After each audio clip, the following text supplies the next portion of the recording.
Mari kita membuka Matius pasal yang pertama. Kita membaca tentang silsilah Yesus Kristus, silsilah Yesus Kristus. Saya baca untuk saudara ayat 1 sampai dengan ayat yang ke-17.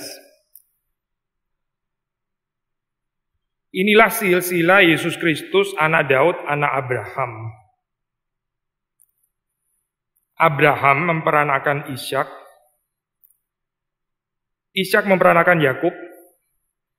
Yakub memperanakan Yehuda dan saudara-saudaranya. Yehuda memperanakan Peres dan Sera dari Tamar. Peres memperanakan Hesron. Hesron memperanakan Ram. Ram memperanakan Aminadab. Aminadab memperanakan Nahason. Nahason memperanakan Salmon. Salmon memperanakan Boas dari Rahab. Boas memperanakan Obed dari Rut. Obed memperanakan Isai. Isai memperanakan Raja Daud. Daud memperanakan Salomo dari istri Uria. Salomo memperanakan Rehabeam. Rehabeam memperanakan Abia. Abia memperanakan Asa. Asa memperanakan Yosafat. Yosafat memperanakan Yoram. Yoram memperanakan Usia. Usia memperanakan Yotam. Yotam memperanakan Ahaz. Ahaz memperanakan Hizkia. Hizkia memperanakan Manasye. Manasye memperanakan Amon. Amon memperanakan Yosia. Yosia memperanakan Yehonia dan saudara-saudaranya pada waktu pembuangan ke Babel. Sesudah pembuangan ke Babel, Yehonia memperanakan Sealtiel. Sealtiel memperanakan Serubabel. Serubabel memperanakan Abihud. Abihud memperanakan Eliakim. Eliakim memperanakan Azor. Azor memperanakan Sadok. Sadok memperanakan Achim. Achim memperanakan Eliud. Eliud memperanakan Eleazar. Eleazar memperanakan Matan. Matan memperanakan Yakub. Yakub memperanakan Yusuf, suami Maria, yang melahirkan Yesus yang disebut Kristus. Jadi seluruhnya ada 14 keturunan dari Abraham sampai Daud. 14 keturunan dari Daud sampai pembuangan ke Babel, dan 14 keturunan dari pembuangan ke Babel sampai Kristus. Demikian pembacaan firman Tuhan. Mari kita masuk dalam doa. Tuhan berkati perenungan firman Tuhan ini, dan kami menyerahkan untuk jaringan internet saya bisa berjalan dengan lancar, dan orang-orang yang mendengarkan khususnya melalui live streaming tetap diberkati Tuhan dan tidak terganggu. Tuhan yang menolong jalan kebaktian ini dari awal sampai dengan akhir. Dan Tuhan belas kasihan kepada kami semua, dan Tuhan menolong juga hamba-Mu di dalam menyampaikan firman Tuhan, menafsir bagian ini. Berdoa supaya kalimat-kalimat yang dikatakan sungguh berasal dari Tuhan, yang Kau mau nyatakan kepada jemaat-Mu. Demi Yesus Kristus kami berdoa, kami bersyukur. Amin. So, kalau kita membaca bagian ini ya secara sepintas itu seperti satu tulisan yang rada monoton, membosankan. Bagian-bagian ini kalau kita biasa melakukan Bible reading ya, mungkin kita skip gitu ya bagian ini bagian kita lewati, karena ya seperti ya apa artinya nama seperti ini ya, dikasih tahu nama saya juga nggak bisa merenungkan bagaimana. Ya kita perlu komentari susah ini, kita perlu penafsiran daripada orang-orang yang mengerti tentang silsilah dan sebagainya, termasuk juga bisa memberikan komentar di sini. Sebetulnya ada hal yang kita bisa renungkan ya berkaitan dengan ini. Pertama, kalau kita membaca ini, Matius ini kan menggunakan kalimat pertama ini ya, the book of the genealogy of Jesus Christ. Ini adalah buku silsilah Yesus Kristus ya. Di situ dikatakan ini book of genealogy, bisa diterjemahkan juga dengan book of Genesis ya. Ini dan sudah dari kata yang pertama ini saja kita sudah bisa melakukan penafsiran ya. Maksudnya ini untuk pembaca Matius pada saat itu pasti langsung mengingatkan kepada buku Genesis, buku Kejadian ya. Jadi waktu di sini dikatakan ini adalah buku Kejadian, buku Genesis dari Yesus Kristus, itu theology of creation, teologi penciptaan, ya, teologi yang ada di dalam kitab Genesis itu langsung ada di dalam pikiran pembaca Matius pada saat tersebut, ya. Ini bicara tentang new creation, ini bicara tentang penciptaan yang baru. Penciptaan yang lama yaitu yang ada di dalam kitab Kejadian. Dan di sini adalah lebih jelas, ya, itu ada lebih particular, the Genesis atau Genealogy of Jesus Christ, buku Kejadian atau kalau dalam bahasa Indonesia buku silsilah Yesus Kristus.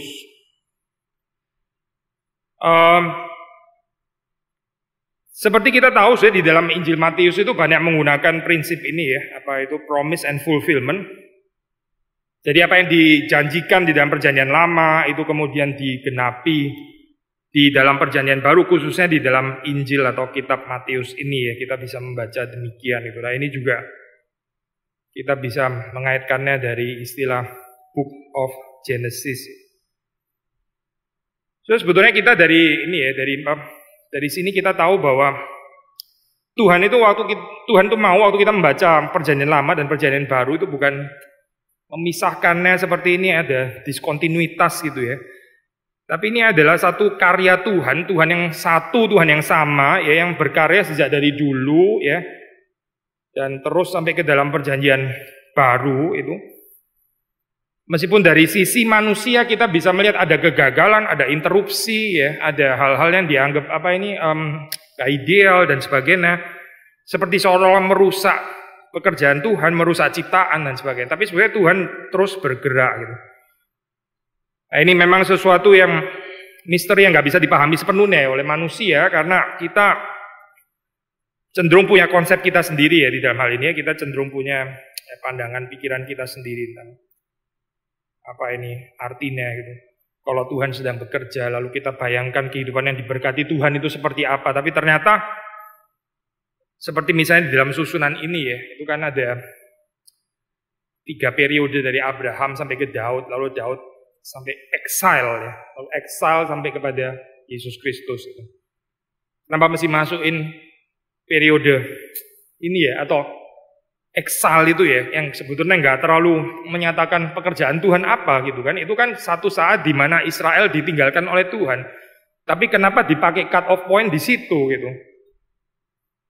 Saudara kalau bikin apa itu biografi di dalam kehidupan saudara Pelena itu kan pasti milestone yang somehow honorable gitu kan, ya. Saudara nggak akan itu umur saya paruhan pertama sampai kapan, sampai saya umur 17 dan itu sampai berikutnya sampai kapan saya waktu itu loh yang waktu saya digebukin satu kampung itu. Kan ada konyol, ya, saya sudah bikin pembagian kayak begini. Ngapain mesti ngomongin event itu gitu. Event itu kan event yang shameful, itu sesuatu yang kita nggak usah cerita lagi lah. Itu kan kegagalannya Israel. Tapi mengapa justru Matius itu pakai cut off ini gitu, at least di dalam periode itu David, lalu kemudian exile Yesus Kristus. Di sini sekali lagi kita melihat, ya, bahwa cara Tuhan memandang pekerjaannya, termasuk bagaimana dia menggenapi rencananya, pekerjaannya, karyanya dan sebagainya, itu bukan seperti saudara dan saya pikir gitu, bukan.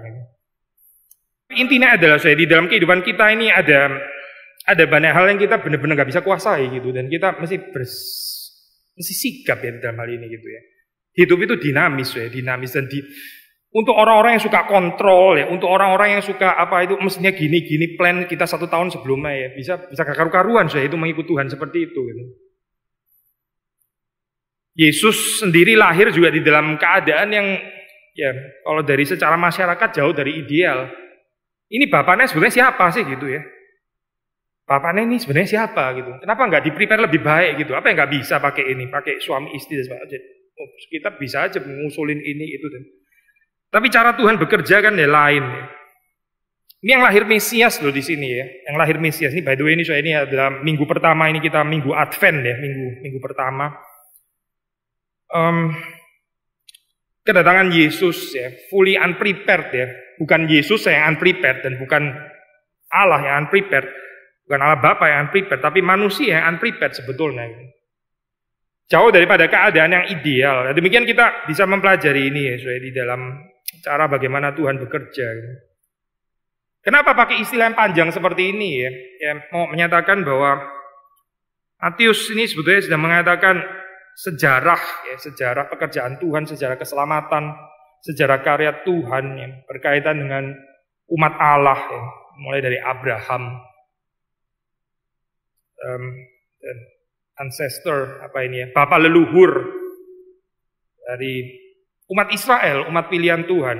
Jadi ini dibahas terus, maksudnya menyatakan bahwa ini ada pekerjaan Tuhan. Sudah di dalam setiap kalimat, di dalam setiap kata itu kan ada, seperti kita suka pakai istilahnya spectrum of meanings, ya, ada range of meanings. Kita kalau mengerti ya kita mengerti, kalau kita nggak mengerti kita nggak mengerti gitu. Ya, kalau orang mengetahui sejarahnya disebut nama Tamar gitu ya, itu sudah mean something gitu. Sudah ada Tamar gitu, sudah ada konotasinya, ada spectrum of meanings. Nah ini yang sering kali kita kalau sudah beda generasi ya kita bisa nggak nyambung gitu. Ini bagi pembaca Matius waktu dikatakan nama itu ya itu means something untuk mereka. Untuk kita ya kita mesti baca komentari karena kita nggak terlalu tahu lagi, nggak usah jauh-jauh lah sudah. Ini kalau saya melucu joking tentang disket zaman dulu gitu ya, yang orang nge-save pakai disket itu sebagian orang yang dari generasi yang lebih muda sudah nggak terlalu ngerti gitu. Apa lucunya bagian ini? Memang barang disket itu nggak pernah tahu apa, yang ada cuma gambarnya doang. Untuk nge-save itu kan ya dipencet di situ, tapi disket benernya orang sudah nggak tahu lagi. Itu banyak hal yang nggak nyambung memang sudah di dalam dunia ini. Nah, karena itu kita perlu penjelasan, perlu komentari dan sebagainya. Maksudnya saya ini bukan sesuatu pendahuluan yang rather kayak monoton sia-sia yang enggak cuma sekedar ya Matius kayaknya belum tahu ya dia masih menulis apa ya. Sudahlah mulai dengan nama-nama dulu sambil buying time, ntar menulis cerita yang lebih meaningful. Bukan itu maksudnya saya, bukan. Ini introduksi yang sangat meaningful pada saat itu. Dan dia dengan menyatakan dari Abraham sampai ke Daud, exile sampai kepada Yesus Kristus, itu menyatakan bahwa ini history ini di dalam tangan Tuhan itu komplit gitu. Nggak ada yang broken deh, nggak ada yang patah sampai terus kemudian Tuhan terinterupsi itu ya misalnya, nggak ada. Nah, seperti sudah tahu di sini diakhirkan bicara tentang ini ya, period saya itu dibagi 3 gitu ya. 14 generation each. So 14 generasi, ini 14 ya, 3. Kalau secara durasi tahunnya sih sebetulnya nggak balance ya, karena ya ada orang yang coba menyerang ini bahwa Alkitab ini nggak reliable dan sebagainya. Mana bisa 14 generasi? Orang misalnya di dalam ini ya, Abraham kalau kita bikin rekonstruksi penanggalannya itu sampai Daud, itu kira-kira ya paling tidak yaitu 7 sampai 800 tahun gitu misalnya. 7 sampai 800 tahun apa ya bisa diselesaikan dengan 14 generasi gitu. Ya. Dari Daud sampai exile itu 400 tahun kira-kira ya. Sekitar 400 tahun. Tapi itu pun waktu kita membaca di dalam throne succession itu ada 4 orang yang diomit di situ ya. Maksudnya mempertahankan angka 14. Jadi dari sini kita tahu bahwa Matius itu memang bukan memberikan pure statistik gitu ya, catatan. Kalau kita dari perspektif pendataan modern ya bisa nggak cocok ya pembacaan kita gitu. Ini gimana sih? Kenapa tiba-tiba 4 orang itu jadi nggak ada gitu misalnya ya? Lalu kenapa 400 tahun dengan 800 tahun itu 2 kali loh? Kok bisa sama-sama 14 generasi? Ini orang yang di dalam zaman Abraham sampai Daud itu hidupnya 2 kali lebih panjang semuanya gitu atau bagaimana sebetulnya? Ini cara pikir saintifik modern yang rada annoying sih sebetulnya sudah ini. Ini kan Alkitab ya, saudara kok mendekatinya dengan model kayak begitu ya? Saya pikir kita yang pendekatannya bermasalah. Belum lagi ini Matius ya ini yang jelas-jelas berbeda gitu. Matius waktu membicarakan dari exile, dari pembuangan sampai kepada kelahiran Yesus itu ada ya 13 nama, ya 13 nama. Sementara Lukas ya untuk periode yang sama itu dia pakai, Lukas kan juga ada silsilahnya ya, sudah tahu ada silsilah Lukas juga. Meskipun penempatannya bukan pertama seperti Matius. itu 22. Jadi bagaimana ini? Ya, again, kalau kita mendekatinya dari perspektif scientific modern seperti itu, ya kita bisa kecewa ya gitu ya. Kita bisa mulai meragukan gitu ini. Sebetulnya firman Tuhan itu bukan sih gini. Kenapa angka kok jadi nggak pas semuanya gitu. Ya orang yang mau percaya, so dia akan percaya, ya, dia akan dengan rendah hati mendengar penjelasan. Tapi mereka yang sudah mau menyerang, mereka mau mempersalahkan Alkitab, ya sudah. Mungkin nggak perlu penjelasan lagi kali ya dalam hal ini. Tapi dengan saudara melihat di sini ya ada nama Daud ini ya. Daud dikatakan di dalam ayat yang ke-6 di situ kalau saudara membaca itu David the King ya sampai disebut di situ ya. Daud raja itu gitu. Daud raja. Ini ada certain ini ya kekhususan gitu dengan penekanan nama ini saya. Daud disebut sebagai raja ya. Bukan cuma itu saya kalau saudara melihat ini ya itu 14 itu ini tafsiran klasik ya saya 14 14 kenapa 14 ya sampai ada yang sebutannya bukan 14 tapi Matius menulisnya juga dengan angka 14 gitu ya. Ini nah di sini itu ilmu gematria ya saya namanya gematria ini ada tempatnya di sini dan maksudnya beberapa komentari memang mengusulkan ini yaitu nama David itu kalau di dalam bahasa Ibrani itu kan cuma pakai konsonan ya. Di VD itu D itu 4, V-nya itu 6, lalu D-nya lagi 4, jadi 4, 6 dan 4 itu 14 gitu. Jadi again untuk kita sih, waduh ini kok kayak rumit ya kayak begini nih ya, masih hitung-hitungan kayak gini siapa yang tahu? Ya saudara dan saya nggak terlalu peka dengan ini ya. Tapi pembacaan Matius khususnya yang mengerti bahasa Ibrani ya bisa sensitif gitu dengan angka 14 itu mereka coba pikir sebentar saja mereka ketemu nama Daud gitu. Lagi pula nama Daud di sini memang ditekankan. Maksudnya ada apa sih dengan Daud gitu? Ini ya Yesus sang Mesias itu disebut sebagai anak Daud. Daud itu siapa sih? Daud itu raja. Berarti tema yang akan dikeluarkan oleh Matius ini bicara tentang kerajaan Allah. Temanya itu bicara tentang pekerjaan Tuhan khususnya di dalam mendatangkan kerajaan yang nggak pernah berakhir di dalam hal ini ya. Dan itu terus menerus gitu. Meskipun again seperti kayak seolah-olah bubar ya waktu exile itu seperti kayak buyar gitu ya. Mana nggak ada lagi kerajaannya gitu ya. Tapi bagi Tuhan itu tetap ada kontinuitas. Gitu.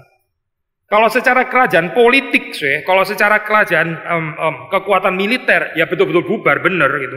Orang dijajah, orang dibuang gitu ya, tertawan dan sebagainya. Mana bisa bicara kerajaan lagi?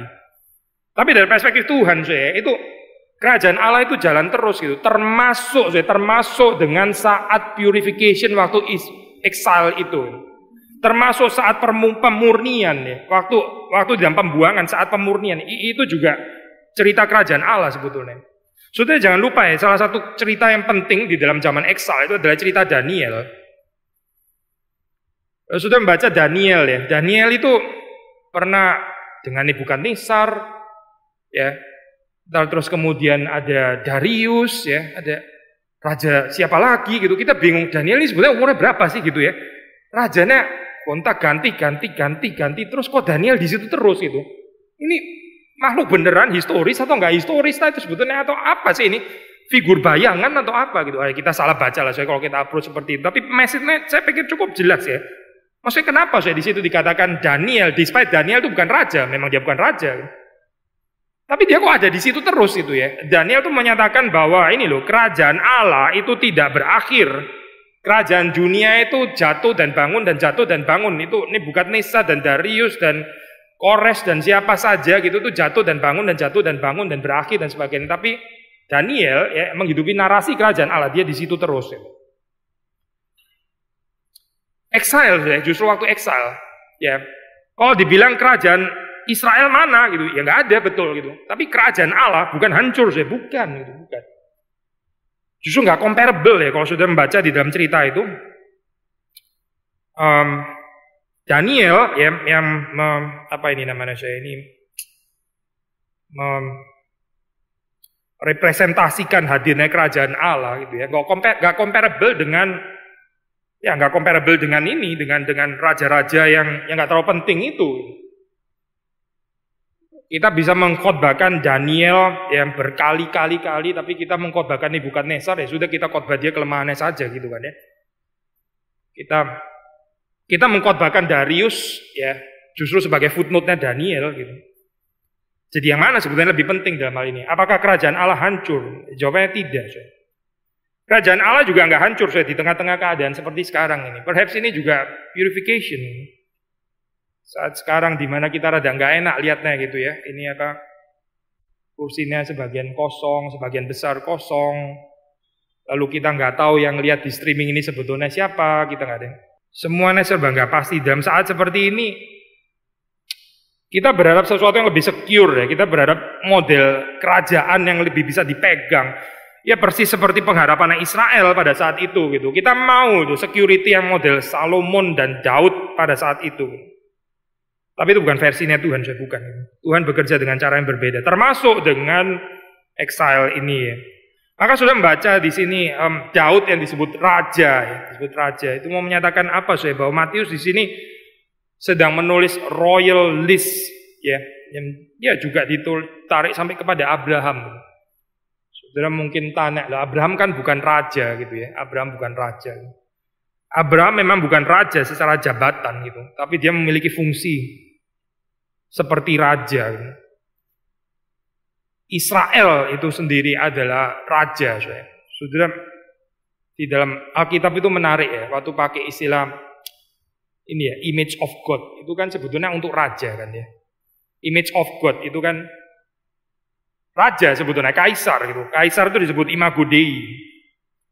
Tapi terus kemudian iman Israel itu mengatakan semua manusia yang diciptakan Allah itu adalah imago Dei. Imago Dei itu pinjam dari ideologi raja maksudnya gitu. Ya, yang disebut image of God, gambar rupa Allah, itu sebetulnya kaisar dan raja. Tapi terus kemudian iman Israel mengatakan bukan cuma 1-2 orang itu, bukan cuma Darius atau Xerxes atau siapa gitu ya. Atau Nero atau siapa, bukan cuma itu, istilah cuma juga sudah salah ya, bukan itu sebetulnya gitu ya, apalagi Nero gitu. Tapi di dalam pengertian ini, semua orang gitu. Sudah baca di Mazmur 8 ya, Tuhan itu memahkotai anak manusia itu. Memahkotai dengan kemuliaan dan hormat ya. Dimahkotai, yang dimahkotai itu siapa saya? Kalau bukan raja. Tuhan itu menjadikan semua manusia itu raja. Jadi sudah melihat di sini dalam konsep ini ya, waktu dikatakan pembicaraan tentang royal list ya, Matius menulis ini ya, sampai ditarik sampai kepada Abraham ya. Abraham memang bukan raja secara jabatan, tapi Israel itu sendiri ya. Ini adalah cerita kerajaan Allah sebetulnya. Dan bukan hanya Israel ya, tapi semua orang yang diciptakan oleh Allah.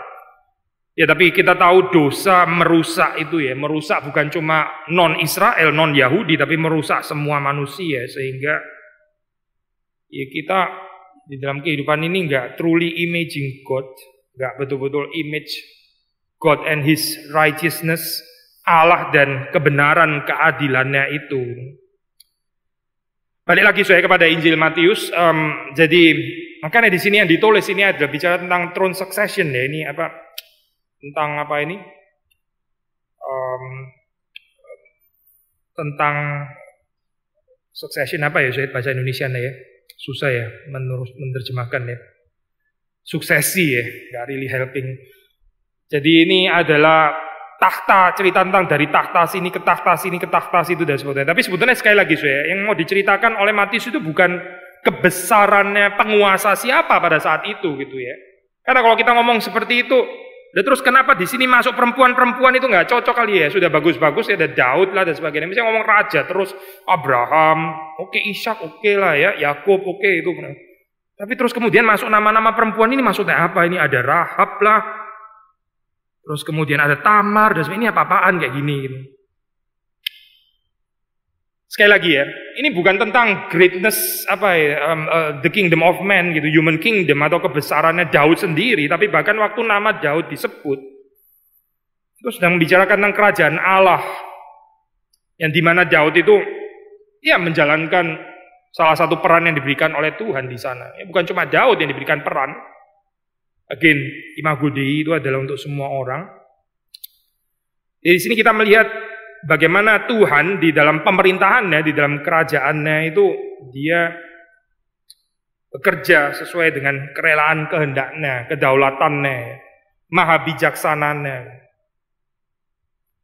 And perhaps itu tafsiran kalau kita bisa saudara persuaded tafsiran gematria ya. Ini itu 14 likely menunjuk kepada Daud. Tapi ada tafsiran lain, saya mungkin tafsiran yang lebih modern ya dalam hal ini ya. Gematria itu saya dulu waktu kuliah di ini, saya di Heidelberg waktu kuliah perjanjian lama gitu. Lalu ada satu murid yang sudah agak berbeda umur sih itu. Kita lebih muda, ada satu student yang cukup tua ya. Kalau di sana kan memang common ya, orang belajar studi itu umurnya sudah tua juga masih studi dan sebagainya. Lalu dia setiap kali kita discuss itu dia bawa teori gematria lagi gematria lagi dan gematria dan gematria. Profesor saya menanggapinya agak sedikit dingin gitu. Dia pikir ini sudah mungkin bagian yang sudah agak lewat gitu ya penafsiran ini gitu. Gematria waktu itu ada momen excitementnya sih ya. Lagi pula kalau semuanya ditafsir secara angka-angka ini ya ntar jadi mirip kayak apa ini. Bible ini mesti di encoding atau gimana ya sebetulnya. Jadi menjadi teka-teki ini akhirnya ya. Misteri yang harus dipecahkan ya. Ada keterbatasan lah saya ini penafsiran gematria ini gitu. Lalu kalau nggak gematria itu apa gitu? Ada usulan ini saya tafsiran yang lain ya. Ini kalau mau bicara simbolisme masih bisa bicara simbolisme.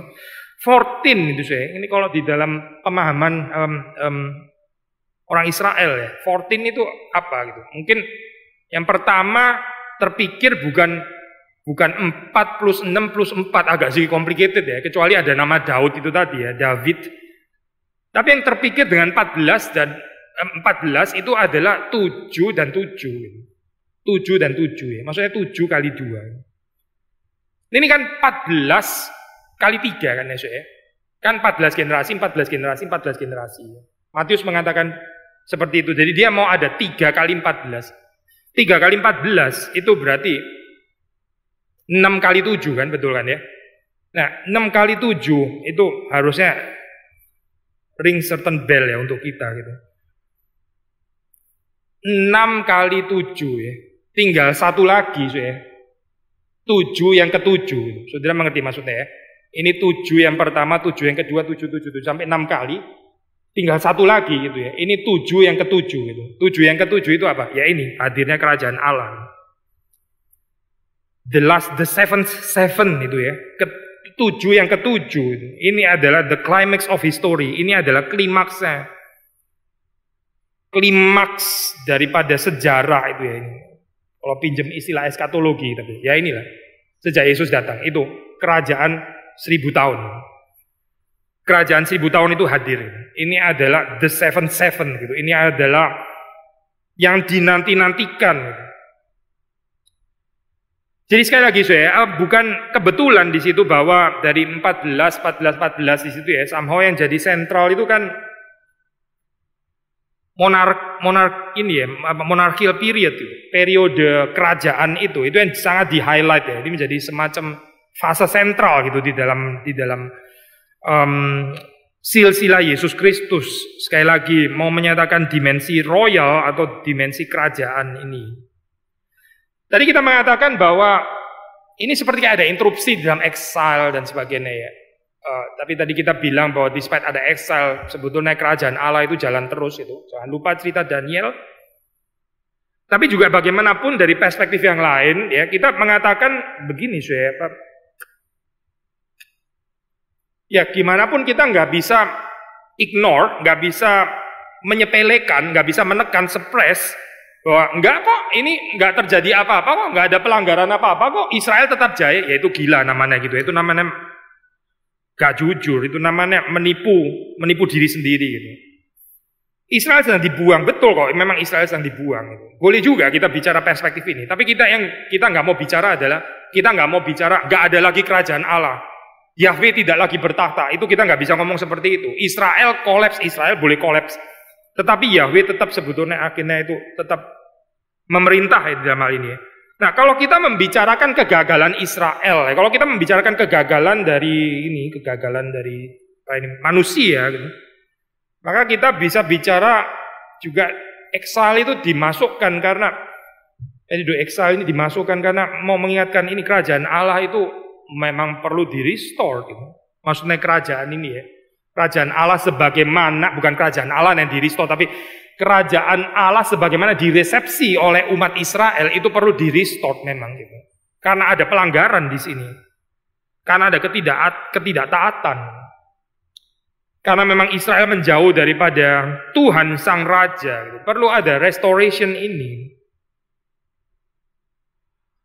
Nah, gini ya saya, hal-hal yang negatif itu diizinkan Tuhan terjadi dalam kehidupan kita ya. Bukan untuk kita mempersalahkan Tuhan pasti, tapi supaya kita introspeksi, ada sesuatu yang kita bisa belajar ya. Tapi seperti kita tahu ya di dalam kehidupan ini, justru dengan adanya saat pembuangan itu kan orang Israel jadi sadar ya bahwa kehadiran Allah di baitnya yang kudus itu not to be taken for granted. Itu bukan dianggap biasa, lumrah, sewajarnya. Mereka kehilangan itu ya. Justru di dalam saat itu mereka sadar bahwa itu penting. Ya seperti peribahasa umum seringkali mengatakan ya you never know, itu sesuatu yang berharga ya. Until you lose it, sampai saudara itu kehilangan itu baru saudara sadar bahwa itu sebetulnya sangat berharga. Ya, ini common lah saya, ini apa wisdom kayak begini kan common ya. Tapi sudah melihat di dalam Alkitab ya, Tuhan juga bisa pakai cara ini gitu. Exile itu apa sih maksudnya? Saya sudah pernah mengatakan saya kalau mau bicara tentang kualitas hidup itu really not bad loh saya. Ini Babilonia itu bangsa maju sekali gitu. Gak comparable dengan Israel saudara. Saya waktu kecil itu dari kota kecil gitu ya, dari namanya Gempol, saudara nggak tahu lah apa sih kota itu, mirip Ngompol atau apa, Gempol ya, itu dulu saya ada satu teman gitu ya, mau mampir di rumah, dia jalan lewat jalan raya, terus dia apa ya, dia kelilipan atau gimana gitu ya, terus dia selesai kelilipan, Gempolnya sudah lewat, saking kecilnya kota itu gitu, cuma kelilipan doang sudah lewat kotanya gitu.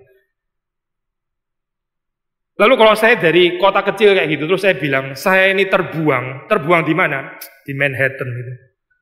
Kan aneh ya saya terbuang di New York, Fifth Avenue gitu. Kan aneh ya ngomong kayak begitu. Saya terbuang di Champs-Élysées, sekarang tinggalnya di Champs-Élysées. Menderita sekali saya ini. Dulu dari Gempol, saya terbuang di Paris sekarang. Aneh saya ngomong kalimat itu gitu. Orang Israel bilang, kita terbuang gitu.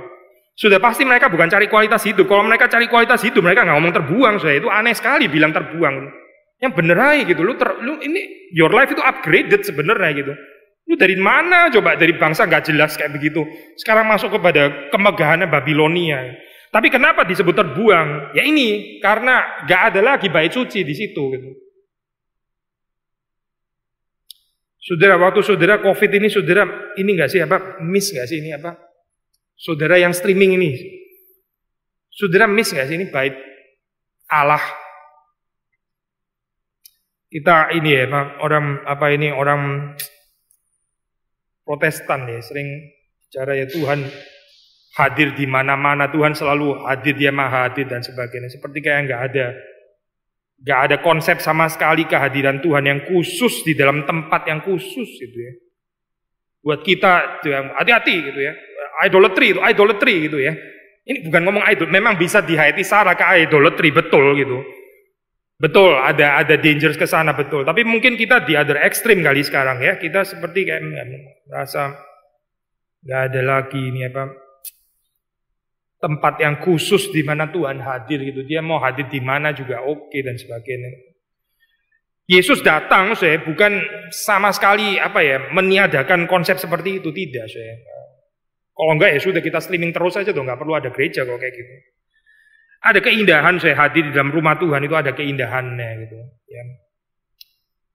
Again, saya waktu di Singapura belum bisa pulang ini sangat miss ya, sudah sangat miss hadir di gereja. Ya, baik untuk beribadah, untuk berdoa, untuk menikmati hadirat Tuhan. Masuk ke sanctuary ya, sudah sanctuary. Ini tempat di mana kita aman, resting dan sebagainya. To certain extent juga bahkan waktu kita ditarik keluar daripada rutinitas kita juga ada aspek itu meskipun nggak harus dihayati secara escapism ya, tidak gitu. Nah ini bagian ini yang nggak ada di Babylon gitu, bagian itu yang nggak ada. Kalau saudara mau bicara kemajuan teknologi lah, kebudayaan, ya ekonomi, semuanya flourishing di sana gitu. Kecanggihan medis dan sebagainya gitu ya. Tetapi yang nggak ada di sana itu ya cuma satu terutama adalah bait suci yang nggak ada. Dan Israel sadar bahwa mereka terbuang dari hadirat Tuhan. Mereka nggak menghibur diri dengan mengatakan nggak apa-apa. Memang kenapa kalau kita nggak ada gedung gereja? Memang kenapa kalau kita nggak ke gereja terus berbulan-bulan juga kenapa? Bertahun-tahun 70 tahun juga nggak apa-apa toh. Hidup saya lebih baik kok. Financially saya lebih strong itu. Di Babylon ini. Ini kayaknya daerah yang lebih nikmat kok daripada Israel. Saya nggak bisa ke bait Allah, nggak apa-apa juga gitu. Ini bukan terbuang, bukan ini. Saya justru makin naik sebetulnya. Tapi enggak loh, orang Israel nggak berpikir seperti itu loh, tidak gitu. Nah sekali lagi ya, di dalam saat seperti ini yang kita betul-betul miss itu apa sih, Yang kita betul-betul miss itu apa sebetulnya? Saya ini orang yang suka travel, saya itu sangat menikmati traveling gitu ya. Perhaps lebih menikmati traveling daripada culinary gitu ya, daripada makan-makan ya. Salah satu yang sangat miss itu ya traveling ya memang di dalam saat seperti ini ya. Tapi di sini saya belajar gitu ya. Ini tetap bukan yang esensial gitu. Saya ini lebih miss traveling atau lebih miss gak bisa hadir di dalam baitnya Tuhan ya sebetulnya gitu. Yang mana ya sebetulnya ini yang lebih esensial di dalam kehidupan saya? Mesti diatur lagi ini prioritas saya. Kalau itu sesuatu yang salah, ya mesti dikoreksi gitu. Apa saya jadi lebih tersiksa karena saya nggak bisa traveling gitu daripada saya nggak bisa datang ke gereja? Yang mana sebetulnya yang lebih mengganggu ya? Orang Israel tuh beres ya waktu melihat itu ya. Waktu mereka terbuang itu mereka sadar, mereka terbuang dari hadirat Tuhan gitu. Mereka nggak menggantikannya dengan hal-hal yang lain gitu, dengan mengatakan enggak kok kita lebih baik di dalam hal ini, dalam banyak aspek kita lebih baik di Babylon. Mereka sadar bahwa mereka itu betul-betul berada di dalam exile. Dan inilah yang sekali lagi ya, waktu Matius menginclude cerita atau narasi ini ya exile, ya mau mengatakan bahwa ini adalah kerajaan Allah yang despite ya jalan terus itu ada Daniel dan sebagainya ya. Tapi ya the presence of God, kehadiran Tuhan yang khusus itu nggak bisa fully di perceive ya, nggak bisa fully dinikmati gitu, nggak bisa fully enjoy di dalam saat exile itu. Jadi saudara melihat di sini sekali lagi ya dimensi royal ini sangat kuat di dalam silsilah ini. Kalau saudara bandingkan misalnya dengan Lukas ya. Lukas itu tracingnya itu bukan melalui Salomo ya. Tapi melalui Nathan. Itu anaknya Daud yang lain ya. Tapi di sini Matius pakai Salomo. Sekali lagi kita nggak tertarik untuk memperdebatkan ya. Maksudnya perdebatan kayak gini actually sebetulnya sudah rada lewat sih. Yang kita renungkan itu apa mau Matius, kenapa dia pakai Salomon gitu, kenapa nggak pakai Nathan gitu ya, kenapa Salomon? Gitu. Sekali lagi ya penekanannya ya, ini Yesus itu disebut sebagai anak Daud. Gitu. Berarti ada motif Salomo di sini gitu, Salomo ya. Di dalam ekstra biblical ini ya source, ini bukan termasuk kanonisasi Alkitab yang ini ya, yang ada di tangan kita gitu. Ini penting Pak. David son gitu ya, maksudnya Salomo, David son. Ini ada tipologi Salomo, Yesus. Kalau di dalam Alkitab ya jelas koneksi tentang ini ya, wisdom teologi itu kuat sekali gitu. Yang ini bukan extra biblical source, tapi di dalam Alkitab sendiri. Tapi di dalam extra biblical source itu sudah ada bicara tentang Salomo yang ini dipercaya dia melakukan mujizat ya. Jadi waktu Yesus disebut sebagai anak Daud, ya, itu anak Daud melakukan mujizat, itu orang pada saat itu ya mengerti kepercayaan Yudais, mereka tahu ini betul-betul anak Daud. Gitu. Ini adalah seperti Salomo. Gitu ya. Motif Salomo itu penting sekali, dan di sini masukkan sekali lagi untuk menekankan ini ya, throne succession atau royal dimension, Davidic monarki ini ya sebagai konteks dari silsilah Yesus Kristus. Sudah waktu kita mendengar istilah Yesus Kristus gitu ya, buat kita sudah kayak sangat biasa gitu ya, sangat biasa. Tapi kalau menurut Matius ya, seperti saudara baca di dalam ayat yang ke-16 itu, dia itu mengertinya lain, ini bobotnya lain waktu dia pakai istilah Yesus Kristus ya. Ini kalau saya baca dalam ayat 16 ya, dikatakan di situ, setelah bicara tentang Joseph, the husband of Mary, of whom Jesus was born, who is called Christ. Jesus who is called Christ. Yesus yang disebut Kristus ya, saudara membaca di sini Yesus yang disebut Kristus. Jadi untuk kita Yesus Kristus itu seperti kayak sudah sehari-hari ya, kita ya Yesus Kristus memang gitu dianggap seperti kayak Kristus itu ya semacam surname, Jesus the first name, Christ the surname gitu ya, family name. Sebetulnya kalau sudah membaca di dalam Matius itu artinya bukan begitu, ini bukan tentang apa, kalau mau pakai surname lebih cocok Jesus of Nazareth. Nah itu surname boleh lah gitu kan, surname di dalam pengertian dari daerah mana gitu ya, Jesus of Nazareth.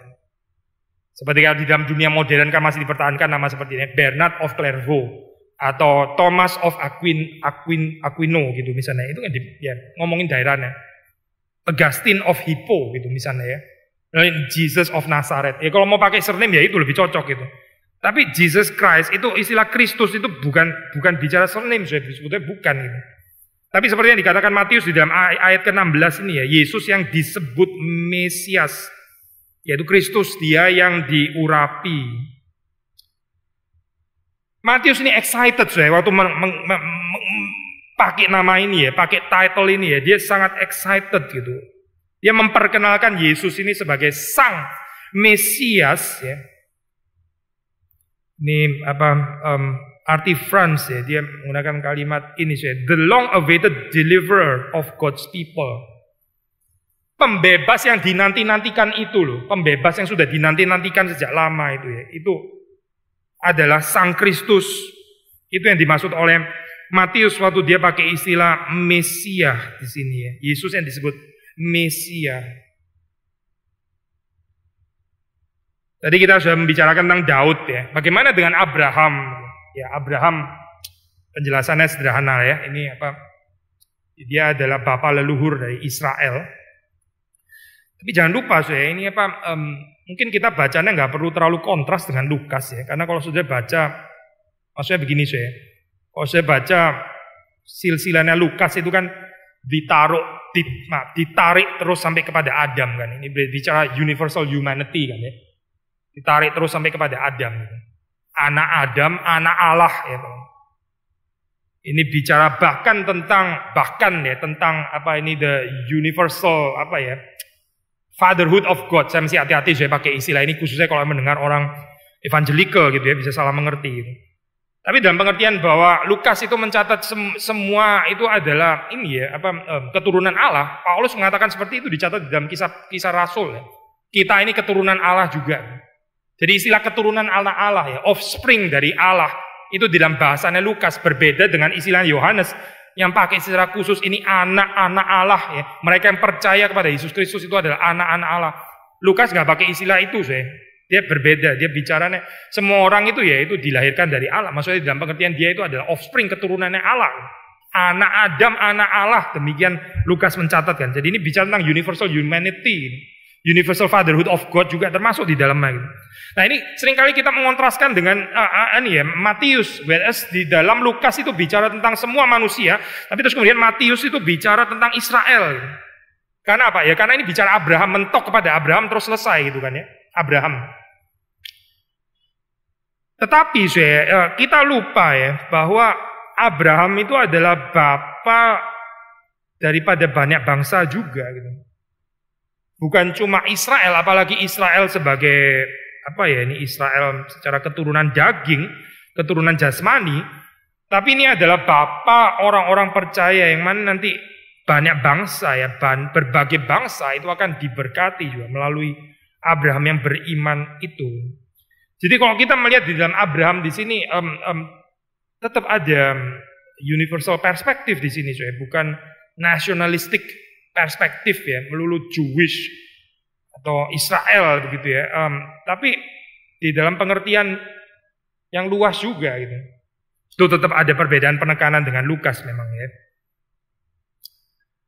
Dan itu juga didukung, dinyatakan, maksudnya ini ya, universal itu didukung dengan ya the inclusion of the 4 perempuan ya, 4 ibu ya. Menarik kalau kita membaca ya di dalam ini ya, 4 ibu ini semuanya itu non Israelit ya. Jadi pertama ini perempuan, kedua juga non Israel lagi ya. Matius pasti punya maksud ya waktu menulis bagian ini gitu. Dan bukan hanya itu ini sudah perempuan non Israel terus ditambah lagi kalau mau bicara dari perspektif moralitas gitu ya, ini juga kayaknya nggak terlalu fit gitu ya, nggak terlalu proper ya masukin 4 orang ini gitu. Nggak comfortable gitu, nggak sesuai dengan pola tradisinya orang Israel. Tamar yang menggoda papa mertuanya ya, Tamar. Ya meskipun di dalam konteks perjanjian lama kita tahu ya itu ya, yang keliru ya itu ini ya Yehuda gitu kan ya. Tapi saudara baca dalam cerita Tamar, lalu terus kemudian Rahab ya, prostitusi itu Rahab, Betseba dengan ya perjinahannya sebetulnya lebih persoalannya pada Daud ya. Dan kayaknya Matius ini, saudara coba baca ya di dalam ayat keberapa ini ya. Ini waktu bicara tentang Betseba itu di ayat, ini di ayat ini ya, saudara kalau membaca di dalam ayat ke-6 itu di by the wife of Uriah gitu. The wife of Uriah. Nangkep gak sih Matius mau ngomong apa gitu? Ini bukan David was the father of Solomon by Bathsheba gitu misalnya kan ya, atau father of Solomon by his wife gitu misalnya ya. Bukan, by the wife of Uriah ngomongnya gitu. Berarti Matius ini memang mengangkat ini loh. Ini silsilah kerajaan tapi jauh daripada human ideal ya. Jauh daripada human ideal gitu. Masa ini cikal bakal yang kayak gini apa nggak sebaiknya diomit? Tadi kita bilang itu di dalam dynastic succession itu ada 4 nama yang dihilangin oleh Matius itu. 4 ya. Kalau sudah, dan saya mungkin pikir harusnya 4 perempuan ini ya nggak usah masuk gitu. Mendingan 4 perempuan ini loh, raja itu masukin aja, itu raja gitu loh. Ini 4 perempuan ya, terus kayak begini lagi gitu ya, ada yang prostitusi, terus ini juga ini istrinya orang lain direbut sama si Daud dan sebagainya meskipun menghasilkan Salomo, melahirkan Salomo dan tadi. Apa yang mau dimasukkan oleh Matius di sini ya? Ada certain ya perhaps meskipun bukan penekanan yang sangat kuat oleh Matius, tapi ada certain reversal motif juga di sini ini rather embarrassing ya ini ya, masukin nama-nama ini gitu. Ya kalau arti Franz dia mengatakan saya kurang persuaded ya dengan ini dengan tafsiran ini, dia bilang ini ada kaitannya dengan the Messiah's disreputable origin in a pregnancy before marriage. Maksudnya Yesus sendiri ya ini adalah satu kelahiran yang tanpa suami gitu kan ya. Makanya terus dimasukkan 4 itu ya. Tapi saya pikir mungkin nggak perlu. Kalau kita percaya virgin birth ya nggak perlu lah. Saya ada dukungan seperti ini kali ya. Mungkin nggak perlu gitu. Justru malah ntar bisa misleading lagi. Dikira juga Yesus distributable. Maksudnya Maria distributable seperti itu. Tapi katakanlah ini saya, kalau kita mau tafsir secara lebih positif ya, maksudnya ini apa penafsiran, maksudnya bisa di dalam pengertian ini ya.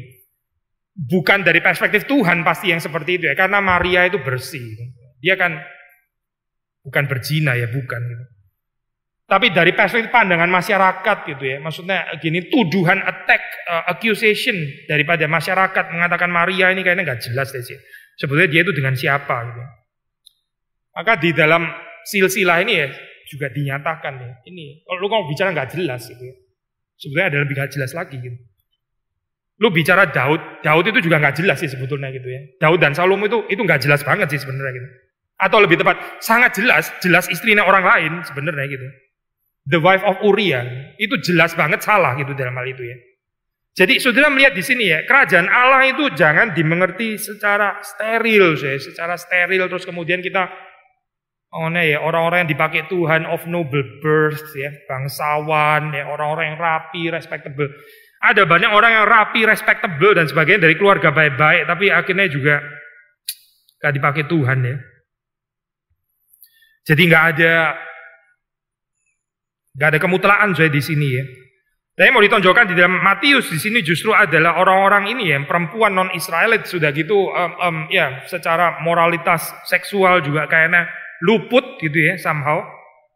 Tapi mereka ini menyatakan the universal love ya, embrace kepada ya bukan cuma Israel ya, tapi keluasan hati Allah yang juga merangkul bangsa-bangsa non-Israel yang disebut kafir ya, yang tidak memiliki Taurat, yang tidak bersunat dan sebagainya. Nah ini diteguhkan juga di dalam cerita Matius kalau sudah membaca khususnya di dalam ini ya, cerita Natal ya, by the way ini kan Advent gitu. Orang Majus itu ya, orang Majus yang juga beribadah kepada sang raja. Dan tentu saja mencapai klimaksnya itu pada pasal ke-28 ya. Memberitakan, menjadikan murid Kristus siapa ya? Semua bangsa ya, semua bangsa. Semua bangsa. Universal perspective of salvation. Ini gak usah ngomong ras lagi, ras itu sudah terlalu kecil. Bangsa pun itu harus ditranscend di dalam hal ini. Saya ada sedikit pergumulan saya dengan ini ya, beberapa ini apa itu kita di MRI di Eropa, saya mengingatkan mereka, saudara kan tinggal di sana. Ini lain dengan gereja yang ada di Indonesia. Saya bilang itu mesti belajar menjangkau juga selain orang Indonesia. Mesti belajar untuk menjangkau juga orang-orang yang non-Indonesia. Ya kalau nggak bisa orang lokal, orang Jerman, orang Swedia, orang Swiss ya mulailah dengan orang Asia Tenggara dulu. Di sana ketemu orang Vietnam atau apa gitu ya, ketemu orang atau Korea atau apa atau Indonesia terus itu di luar negeri ya. Ini saya sharing gini supaya saudara juga bisa mendoakan ya. Itu pergumulan daripada gereja-gereja di luar negeri itu ya, begitu masuk ke second generation, apalagi third generation ya, second generation, itu nggak tentu bisa bahasa Indonesia kan ya. Jadi terus mereka gerejanya ke apa gitu. Ada gereja yang kemudian justru itu makanya kita mesti paksa mereka bahasa Indonesia. Kok pandangan saya pribadi itu panggilan gereja itu bukan melestarikan kebudayaan bangsa tertentu gitu. Itu bukan panggilannya gereja. Panggilannya gereja itu adalah memberitakan Injil. Justru di dalam Alkitab itu ya ada warning supaya jangan sempit secara nasionalisme gitu. Hebrew ini tradisi Yahudi itu sangat sempit di dalam nasionalisme mereka. Mereka nggak bisa terima kok bisa ada bangsa-bangsa lain gitu ya. Nggak bisa, itu bangsa pilihan gitu. Justru ini yang mau ditranscend gitu. Nah ini might be bukan konteks kita ya, karena kita bagaimanapun ya kita di Indonesia, kita di Jakarta, kita mayoritas ya orang Indonesia gitu. Tapi mereka yang tinggal di luar negeri gitu. Encourage mereka untuk memikirkan ya, seperti yang diajarkan dalam Matius 28 ya, mission kepada semua bangsa. Bagian silsilah ini jadi apa sih ini waktu kita membaca ya, termasuk di dalam ayat yang terakhir ini kita segera akan mengakhiri ya. Ini seluruhnya ada 14 keturunan dari Abraham sampai Daud, 14 keturunan dari Daud sampai pembuangan ke Babel, 14 keturunan dari pembuangan ke Babel sampai Kristus. Ini include segala jenis orang gitu. Bukan cuma laki-laki tapi juga perempuan, ya. Bukan cuma Israel tapi juga non-Israel, bukan cuma orang yang of reputable origin, ya baik-baik saja, tapi juga ada prostitut bahkan juga masuk di situ gitu ya. Semua orang saya, karena Injil ini adalah bagi semua orang. Dan cerita Natal saya, cerita Natal waktu kita merenungkan ini kan Advent pertama ya. Minggu pertama kita merenungkan, kita mempersiapkan hati kita untuk menyongsong Natal. Maka apa saya yang dibuka oleh Matius ya ini tentang keluasan hati Allah. Nah, bagaimana Kristus yang diberikan ini adalah Kristus yang bagi semua bangsa, yang nggak boleh dimonopoli, yang nggak boleh dipegang erat-erat oleh sekelompok orang saja gitu terus kemudian nggak boleh dilepaskan lagi, tidak. Tapi ini adalah Kristus yang datang, yang hadir untuk semua bangsa. Kita berharap saudara dan saya mengerti keluasan perspektif ini ya. Karena kalau kita nggak mengerti keluasan perspektif ini ya, Injil kita jadi Injil yang selektif akhirnya, bukan Injil yang diberitakan di dalam Alkitab. Kiranya Tuhan memberkati kita semua. Mari kita masuk dalam doa. Tuhan, kami bersyukur untuk berkat Tuhan, untuk firman Tuhan, untuk Injil Matius yang diberikan bagi gerejamu, bagi kami. Kami berdoa supaya Tuhan menolong kami untuk bisa mengerti apa yang Tuhan nyatakan. Dan kami terus-menerus di dalam kehidupan ini boleh membangun kehidupan kami ini di dalam kisah Tuhan yang bertakhta sebagai Raja. Tuhan yang kerajaannya tidak pernah berakhir. Dan Tuhan yang mengundang kami untuk masuk di dalam kerajaan-Mu ini. Kami bersyukur Tuhan Engkau mengundang kami dan memberikan kepada kami peran, ajar kepada kami untuk mengetahui peran kami selama kami berada dalam dunia ini. Kami boleh setia mengerjakannya sampai kami berjumpa kembali dengan Engkau. Demi Yesus Kristus kami berdoa, kami bersyukur. Amin.